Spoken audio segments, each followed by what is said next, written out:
each time I make a new piece, there's always a challenge I set myself, or something new to be thinking about or exploring. And I wondered, what would it be like to create a piece of music for deaf people and hearing people that's the same experience, that's almost prioritising the deaf experience.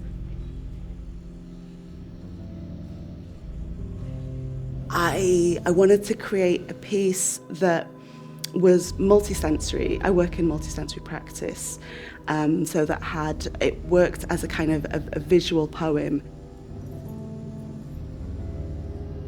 So there's a few challenges. It's like, how do you create visual music?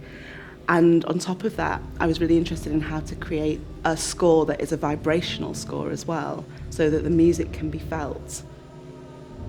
I'd like to create work that people can enjoy, whatever that means. I really hope people, like deaf people and hearing people, felt comfortable in the same space and felt like, oh, this makes sense that we're all here together. So in our concert experience, you could sit on a vibrating platform if that felt good, or you could sit on a chair, on a floor, on a beanbag or stand. It's optional to open or close your eyes. You can move around the space. And I was really interested as well in helping people access what they need. So the word art, or the concept of art, really for me, I feel is something that is for everyone.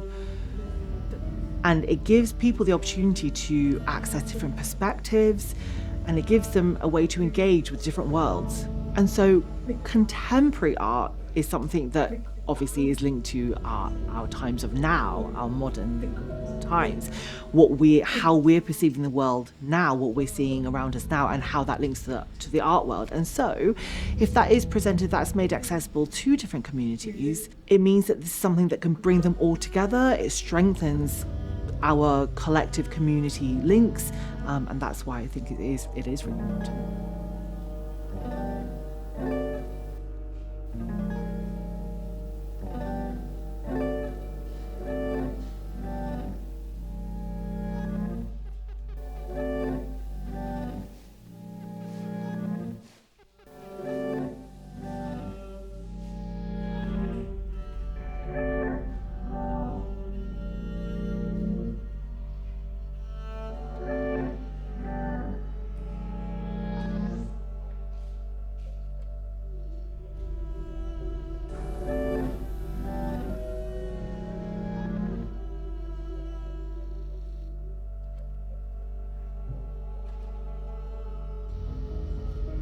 Would the musicians like to join us?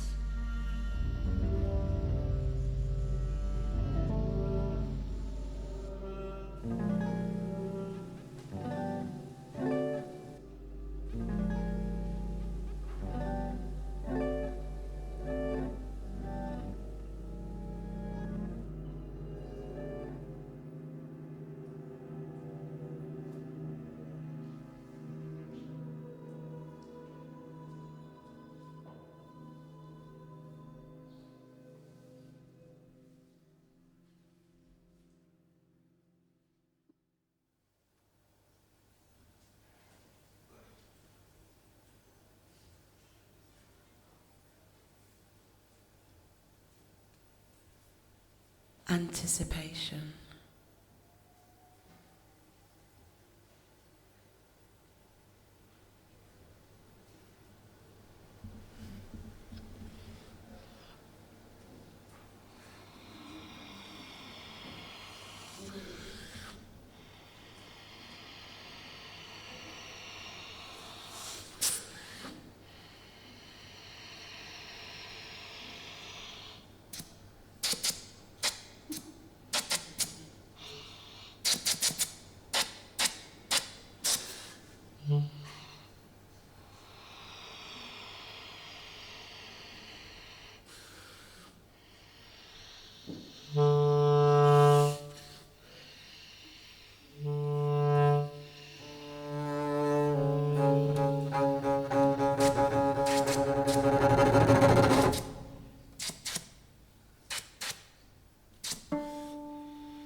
Anticipation.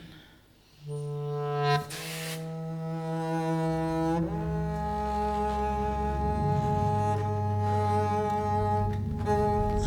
am on the edge of a precipice. I feel it coming.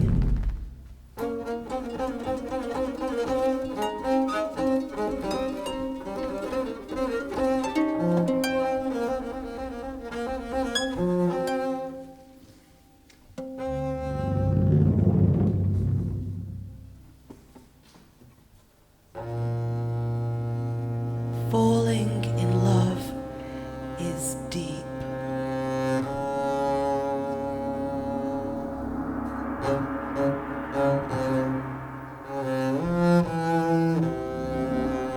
Falling in love is dropping off the edge of it all.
I could have fallen from the start.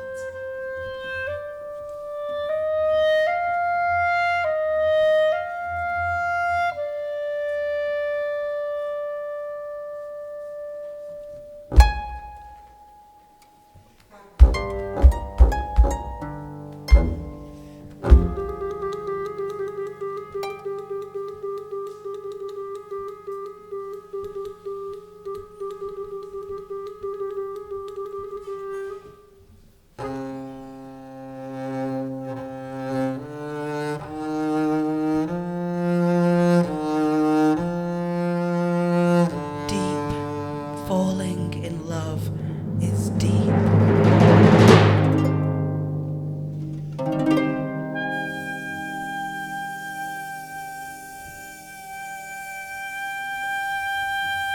I could have fallen from the start.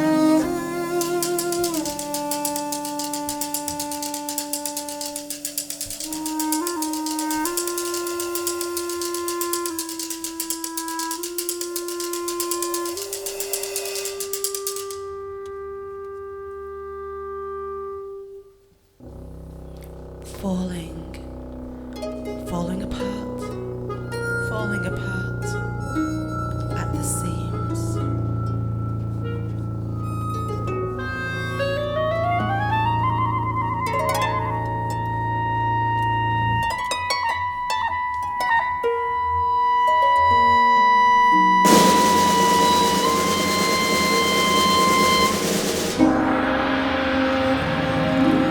Your love was such a losing game.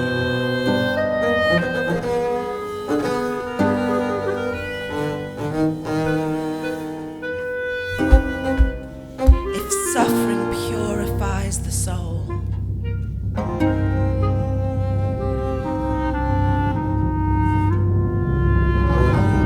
then I'm as pure as one could hope. A beauty bordering on the obscene.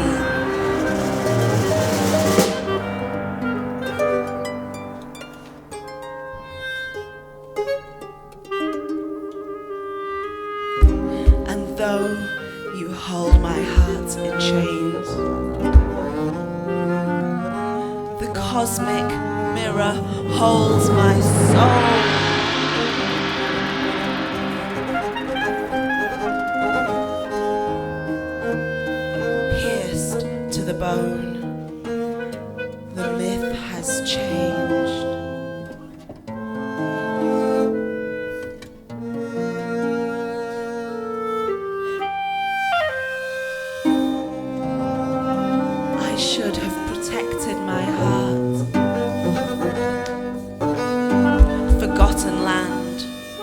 forgotten past.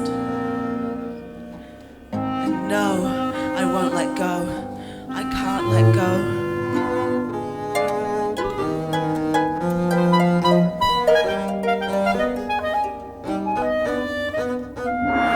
Child cutting cord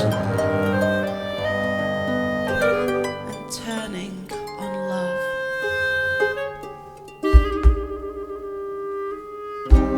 Chimera planted in the unconscious mind. You won't care for me, won't be there for me. Only your jealousy keeps the broken heart beating and bleeding. The cosmic mirror holds my soul, pierced to the bone. The myth has changed.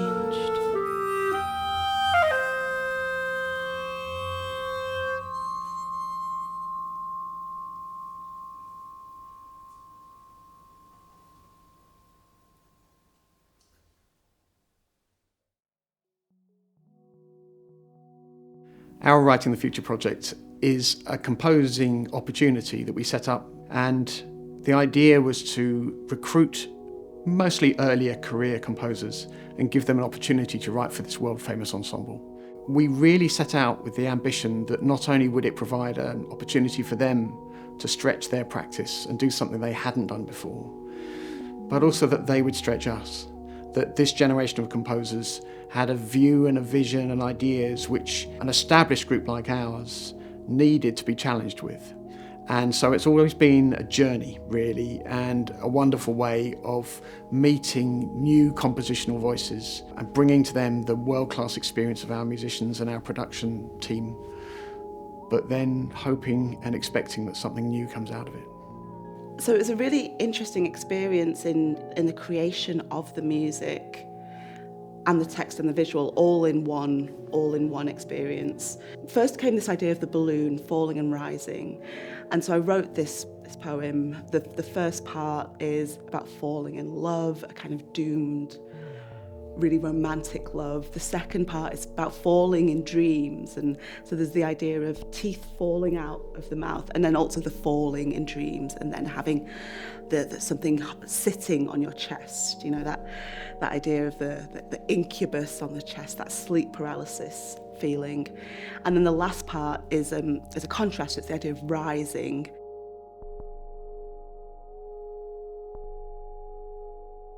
So I began a collaboration with amazing performance artist Chisato, and we spent a few years actually doing R&D, talking about each other's experience, how she experiences music, how I experience music, and we sat and she thoroughly interrogated the text. It's impossible to just translate her words into BSL. I went through a process of really analysing her words, the words of every single line that she had and the underlying meaning. And I also had conversations with Nwando for her to actually explain to me in her own words what the meaning of these lyrics were. And that gave me the full understanding that allowed me to then translate it into BSL. She's also a dancer, so she'd say, but it would flow more like this. And I got a real sense of her musicality, and then I would film that, and then I would write musical sketch ideas to that dance, and then I'd incorporate back with the musical ideas I'd already written, and it would go back and forth like this. And Chisato really opened me up to this idea of the poetic nature of a theatrical presentation of signing. So I loved all three parts, but the second part was very difficult to translate, actually. It was very surreal. There was a lot of surreal expressions. So BSL is a very visual language, but surrealism is quite difficult to find a concrete visual translation for. So that was, I think, the biggest challenge. But it was a really good challenge for me. So I wanted to create this environment and where the music would take place, but it almost felt like a downtown happening in New York with like Lamont Young, with like Yoko Ono. I wanted people to walk in and be a bit like unnerved, but to be led towards something transformative and beautiful, something that can hold them. We as a team, me and London Sinfonietta, thought a lot about the right space. And in the end, we chose the Colour Factory because we really loved its accessibility. And also the idea of like being in a club. I think that warehouse club vibe, again, was interesting for me for this piece because I wanted that downtown loft happening. It was a blank canvas spatially, but actually aesthetically, it had a very strong aesthetic that I think connected with the piece, which just allowed us to situate inside the piece. There was all these giant balloons because I wanted this feeling of this rise and fall, a sense of weightlessness for the anticipation, and then also you could feel the vibrations through the balloons. So everything has like multi-function. Things are functional as well as aesthetic. The London Sinfonietta orchestra performers who were there, the musicians, through rehearsal, I was looking at, for example, the clarinet player, and I was wondering where did the sound come out of? And I learned that it was from the very bottom of the instrument. And so I suggested, why not have a balloon attached to the end of it? So it was a visual way to see that's where the sound was coming out of. So it just means that myself and other deaf audience members could see physically how a clarinet creates music, it's through the expulsion of air. And then also where I was standing on a block, and there was a speaker underneath that made it vibrate, these butt kickers. So which meant that when I was stood there, I was able to feel the vibrations of the music, which really tied me into the performance.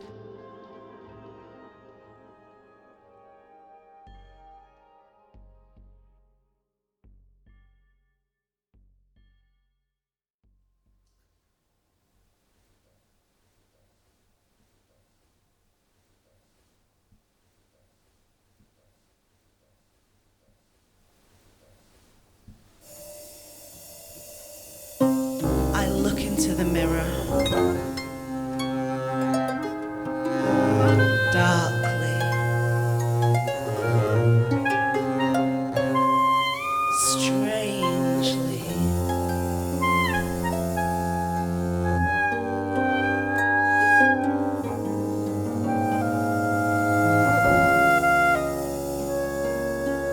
I feel something shifting in my jaw.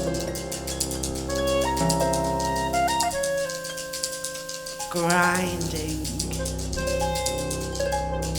shifting, turning, strangely. I open wide, wider, wider, and there I see a strange thing growing. Try and dislodge it, try until instead the tooth drops out into the sink. I watch it fall and plink. I look up into the mirror, a black hole where once was a tooth. And then another feels loose. I pull gently, it dislodges. I drop that one too into the sink, looking down as they slip into that hole.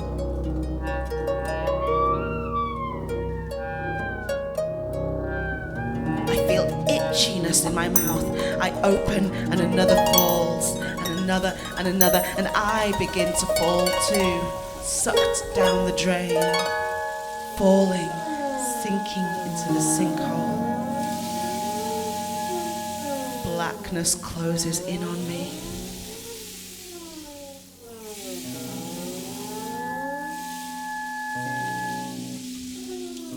Darkness all around me.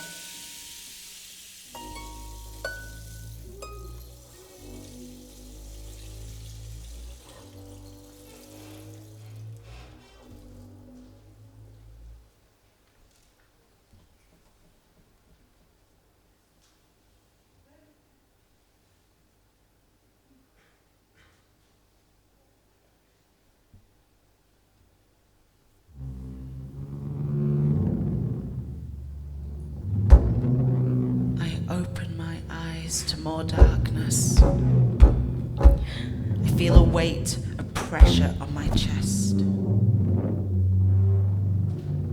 I try to move, I cannot. I try to open more eyes, just.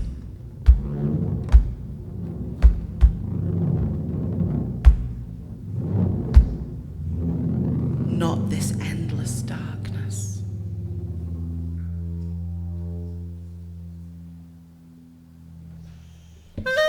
Eventually I see on my chest, gazing back at me.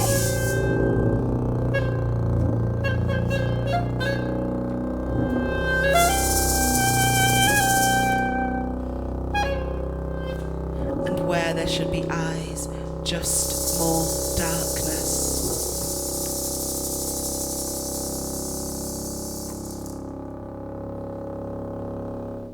The horror.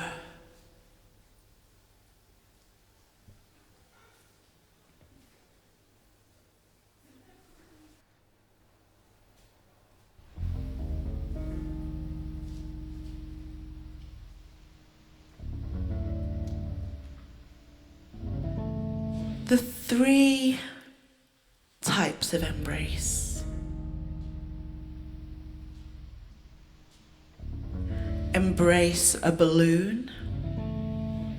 Embrace yourself. Embrace one another.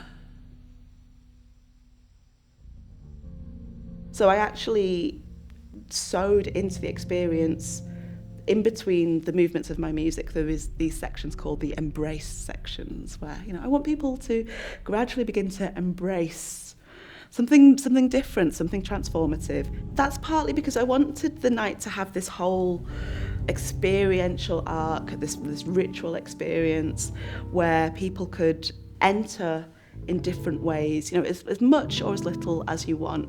But the idea is, like, each step along the way, each embrace section opens you up a little bit more until by the end you're dancing and in love with the conductor. There's a conductor and an audience member waltzing.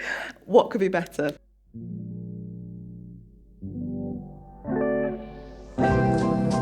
My love must be a kind of blind love.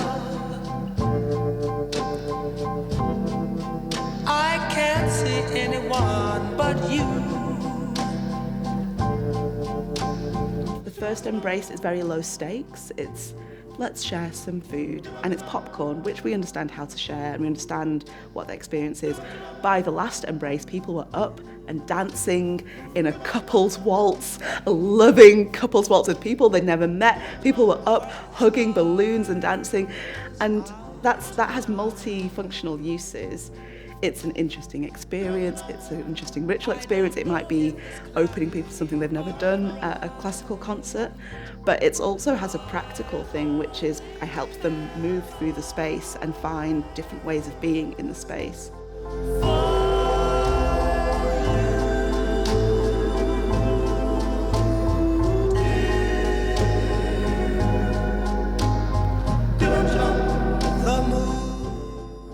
There were some audience members that didn't know I was deaf, but you know, when they came to engage with me, we communicated with our natural body language and we had an embrace, and that was a lovely moment during the performance. So I believe in accessibility as innovative creativity. I think if you can connect to, particularly to groups of people who traditionally are not catered for, not thought about, there's just a wealth of potential ideas there.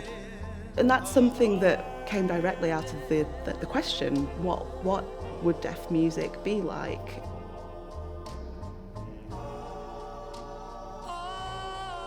I myself am a deaf person, and so I rarely or never go to watch kind of orchestras and concerts. But this was a new way for me to access this, because it's not just watching them with my eyes, which is what I would normally do, but there's other things to look at, there's other ways to engage with this performance. And so this is for me traditional music transformed into contemporary art. And so I feel that this is one way that allows lots of different communities to access something that they might not otherwise have access to. And I only have eyes for you.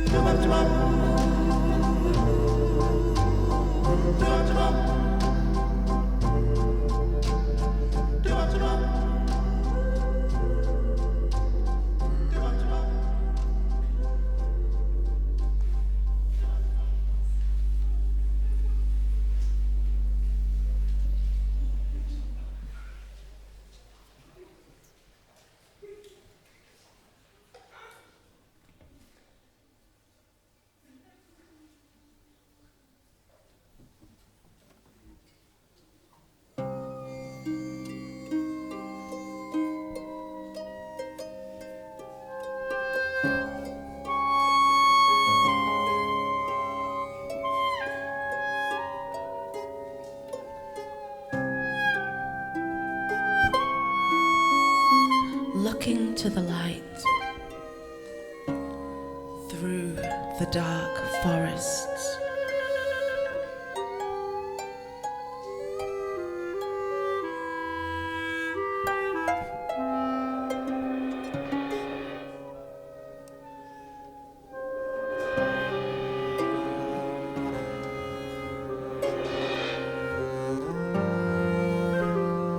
Meeting here beyond the crossroads.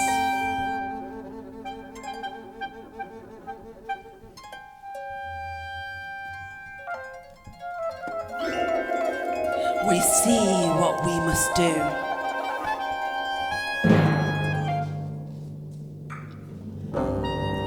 We,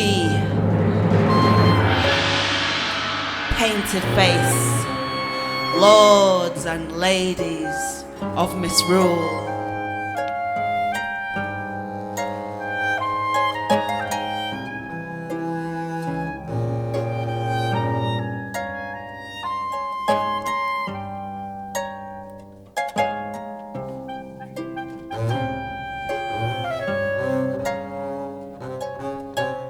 side eye, side smile.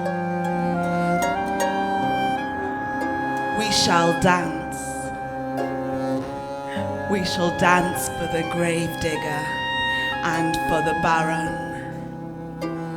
for Brave and for Brigitte.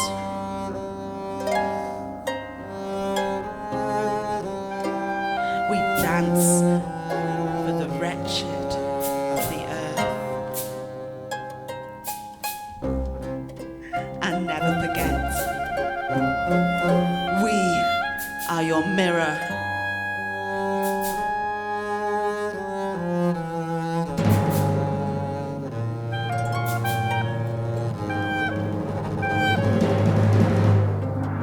We dance a dance of the forgotten, those lost beneath the sea, beneath the sea.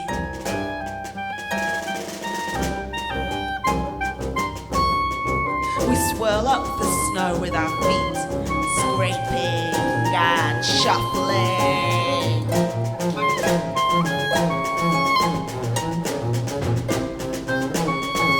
We grind our herbs further into the earth. We bring the blizzard. Snow, come, fall on us, fall with us. We all fall down.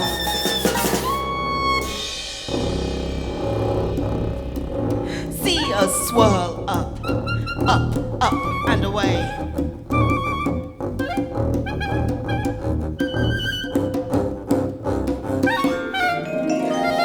Raise your heads, look up. We bust your heads open, your saccharine smiles. Wide, wider, wider still. Laughter to pour out till your cheeks are watered. The bitter laugh when you see there is no triumph over fate.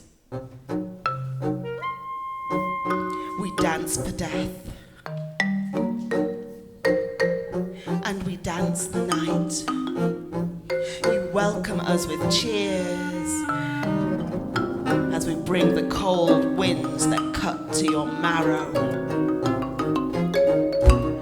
We dance the whirling apart of all matter, the end of love, the end of hope, the past and the present, the circling of time.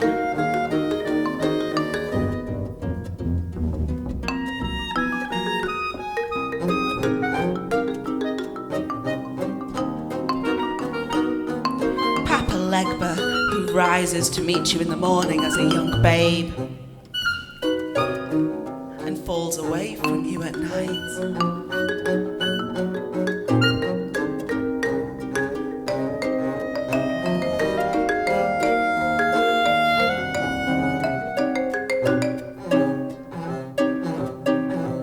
Old man with wrinkled dogs.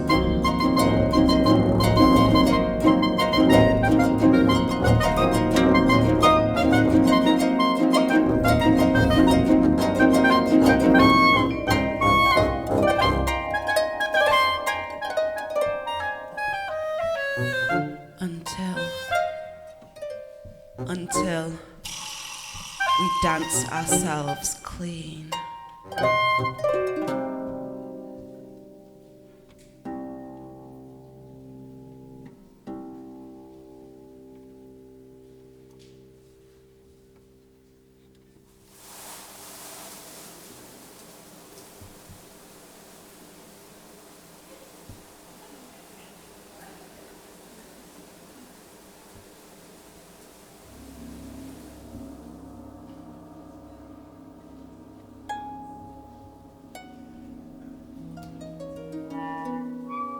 Until there is nothing left but silence,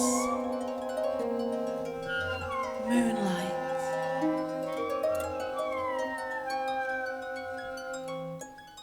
falling snow.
Stillness.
I suppose I was very moved by the outcome and by the experience I had and by the reaction people gave to the piece, which has left me pondering a lot about the human connection we now can hope and dare to have with audiences in future for other projects. I hope that people came, and maybe at the beginning we were unsure, but by the end felt like warm and opened and joyful, and like they've been through a shared experience together. When a composer comes along and says, look, I want to make something which is starting from a very different place, it's about engaging the audience in a very different way, it's going to need a different sort of space to work in, it's going to need a different kind of approach from the musicians, then we sat up and thought, okay, this is exactly the kind of journey that we want to go on. The genius of great artists is that they know, they have a belief in their own artistic vision. They've done it many times before, so they know what's going to come out at the end. And they trust their process. And I think that's what is so special about working with Nwando.